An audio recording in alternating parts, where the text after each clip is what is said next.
Bisa mulai. Bismillahirrahmanirrahim. Assalamualaikum warahmatullahi wabarakatuh.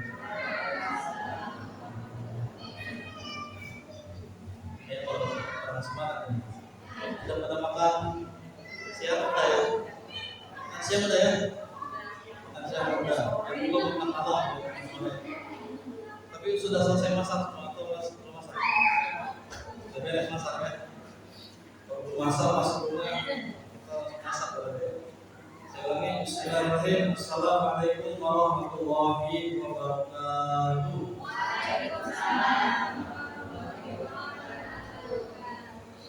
Alhamdulillahilladzi khalaqa baina qulubina asbahna bi ni'matihi ikhwana wassalatu wassalamu ala al-mustafa Muhammad sallallahu alaihi wasallam wa ala alihi wa ashabihi wa azwajihi wa dzurriyyatihi wa man tabi'ahum bi huda ila yaumil qiyamah wa ba'd. Alhamdulillahirabbil alamin. Segala puji bagi Allah yang telah memberikan kesehatan kepada kita semua, yang telah memberikan karunia berupa iman, berupa Islam, berupa kita bisa hadirnya di tempat majelis ilmu di masjid ini. Mudah-mudahan setiap langkah kita dari rumah dari masjid ini dicatat oleh Allah sebagai pahala di sisinya. Amin ya rabbal alamin. Amin aku pada yang lain. Amin. Saya lagi ya, mudah-mudahan setiap langkah kita dari rumah menuju majelis ilmu ini langkahnya dicatat oleh Allah Subhanahu wa taala. Amin. Walaupun kita tidak mengaminkan, mudah-mudahan kalian ada. Karena kita yakin kalau kita dalam pengajian pasti ada malaikat yang hadir bersama kita. Kalau kita berada di majelis ilmu, di dalamnya kita belajar Al-Quran, di dalamnya kita mempelajari hadis-hadis Nabi, maka malaikat akan selalu bersama dengan kita. Wahafazhumul malaikah. Rasulullah SAW mengatakan begitu ya. Wastaqamu fi baitin billah yasquna kitab Allah wa yaqulu Rasulullah bainahum. Pertama, kata Rasulullah SAW menjanjikan illa nazalat alaihim sakinah. Allah akan memberikan ketenangan kepada mereka yang selalu berada di majelis ilmu. Kita sekarang berada di majelis ilmu di masjid sedang belajar agama namanya majelis ilmu. Kata Rasulullah SAW yang pertama adalah illa nazalat alaihim sakinah. Allah akan memberikan ketenangan kepada kita. Atau beruntung ya. Mungkin di rumah kita ada masalah dengan suami, ada masalah dengan anak, gitu ya. Ada masalah dengan atau mungkin ada yang punya utang dengan apa namanya bangke berkeliling ya, dengan semuanya lupa. Allah memberikan ketenangan kepada kita semua. Illa nazalat alaihim sakinah. Yang kedua, wahafazhumul malaikah. Malaikat akan selalu bersama dengan kita. Maka setiap kebaikan yang kita lakukan atau setiap doa yang kita ucapkan di majelis itu harus senantiasa kita ucapkan amin.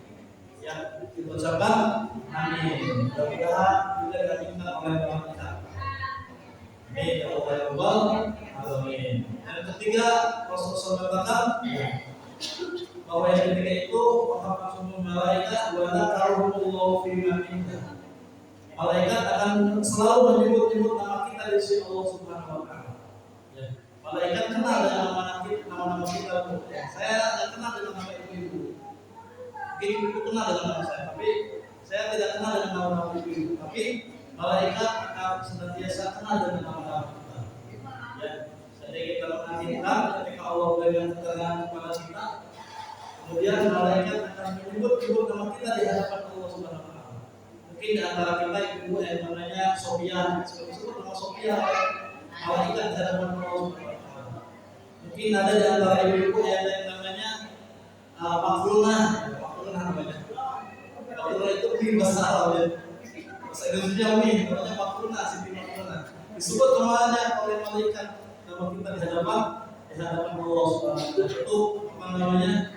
Manfaatnya kita mengikuti pengajian. Karena ketika di dalam majelis ini Ketika kita masuk ke dalam masjid, datang dari rumah menuju ke masjid, kemudian kita duduk di sini, jangan banyak ngobrol, apalagi musik ya. Tetapi banyak-banyak berdoa, banyak-banyak berzikir, mudah-mudahan kita mendapatkan ilmu dari Allah Subhanahu wa taala. Jadi jangan banyak kebiasaan ya. Bukan sering sih, saya pernah melihat gitu. Ibu-ibu ikut pengajian di dalamnya pada ngobrol, apa yang bukan gosip semua gitu. Ngomongin ini kah, ngomongin itu kah, ngomongin panci rusak kah, ngomongin apa lagi? Ngomongin tetangga yang ganteng kah, gitu. Ngomongin tetangga yang aneh dan lain-lain. Tutup dulu semua. Kenapa? Karena ketika kita tidak ada ilmu, kata Rasulullah SAW, "Wadzakarakumullahu fi man indah." Allah Subhanahu wa taala, Rasulullah SAW senantiasa menyebut nama kita di hadapan Allah Subhanahu wa taala. Itu namanya siapa, Bu? Ibu siapa? Ibu Manda. Nah, malaikat menyebut nama Ibu Manda. Kata malaikat, "Wahai Allah, Ibu Manda ini rajin ngajinya." Pas kebetulan ketika Ibu Manda berdoa, diaminkan oleh Allah Subhanahu wa taala dan diaminkan oleh malaikat. Kenapa? Karena Ibu Manda dari mulai masuk ke dalam masjid sampai pengajian, sampai di dalam pengajian dia berzikir, bergosip.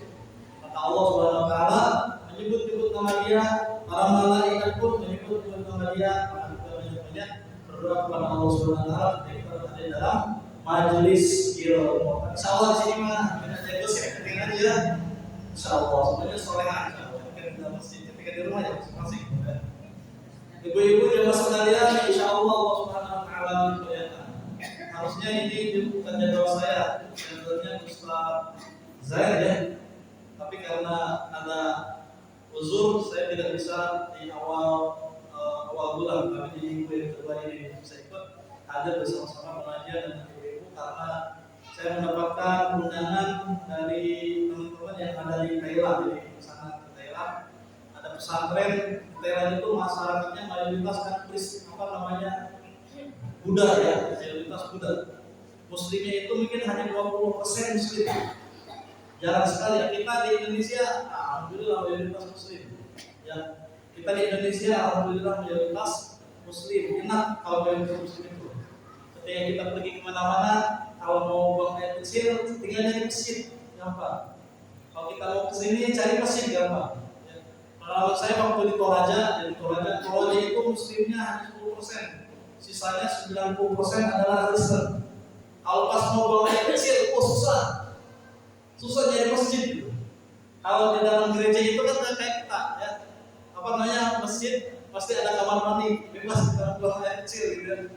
Kalau mau buang air besar juga gampang. Kalau di gereja itu tertutup ya, gak semudah seperti kita orang Muslim. Jadi bersyukur kita ketika di negara mayoritas Muslim, gampang cari masjid, gampang kita bisa ibadah, gampang kita bisa ke kamar mandi dan sebagainya. Ketika di Toraja susah. Bapak masjid agak susah mana ya? Masjid hanya satu, masjid besar. Nanti ada lagi, misalkan di sini ada masjid Darajatul Rahmah, nanti ada lagi di Semak, ada lagi nanti di Kota Bogor. Jadi masjidnya sangat jauh-jauhan. Kalau kita di kampung ini ada masjid, kampung ini ada masjid, di sini ada masjid, ada musola juga, ada masjid juga di sana ya. Ada lagi jauh sekali di kita. Karena mayoritas kita Muslim. Jadi alhamdulillah kita mayoritas Muslim. Jadi mudah kita melakukan aktivitas sama. Kemarin di Thailand sama, masjidnya susah. Mau nyari masjid susah, akhirnya ya melaksanakan sholatnya itu lebih banyak di rumah. Ya tidak di masjid. Kebetulan saya mendapatkan undangannya dari salah satu pesantren terbesar di Thailand. Jadi bisa dapat yang bisa. Alhamdulillah bisa pulang kembali dan bisa ikut pengajian bersama-sama dengan ibu. Ibu-ibu jamaah sekalian, insya Allah Allah sudah akan muliakan. Di Bogor ini ternyata kita ini Bogor kota atau Bogor kabupaten? Kabupaten, alhamdulillah ya. Bogor kota itu termasuk salah satu di antara daerah terbanyak judi online-nya di Indonesia. Nomor 1, bayangkan ya, nomor 1 terbanyak.